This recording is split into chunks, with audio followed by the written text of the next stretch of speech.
భారీ శ్రీ మహావిష్ణువు విగ్రహం బెంగళూరు నగరంలో ఉంది. సుమారు 108 అడుగుల ఎత్తైన ఏకశిలా విగ్రహమిది.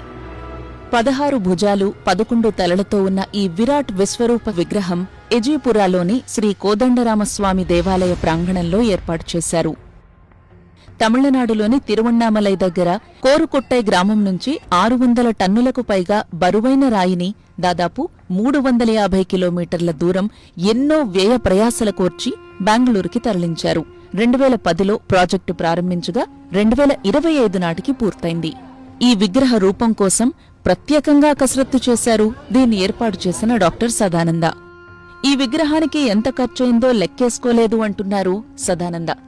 మేము తక్కువ మొత్తంలో అయిపోతుందనుకున్నాం, కానీ అలా జరగలేదు. బహుశా రాయి, రవాణా, శిల్పం వరకు 8 కోట్ల వరకు అయి ఉండొచ్చు. ఇంకా ఇతర ఖర్చులు ఉన్నాయి. నా సొంత డబ్బు వాడాను, అప్పు చేశాను, కొంత భూమి అమ్మాను. అలా రకరకాల మార్గాల్లో డబ్బు ఏర్పాటు చేశాను. రాయి పక్కాగా బెంగళూరు వస్తుంది అన్న నమ్మకం కుదిరిన తర్వాతే విరాళాలు తీసుకోవటం మొదలుపెట్టాను. ఆ తర్వాత చాలామంది ముందుకు వచ్చి పెద్ద ఎత్తున విరాళాలు ఇచ్చారు. ప్రపంచంలో ఇదే అతిపెద్ద ఏకశిలా మహావిష్ణు విగ్రహమని డాక్టర్ సదానంద చెబుతున్నారు. అయితే దీన్ని బీబీసీ స్వతంత్రంగా ధృవీకరించలేదు.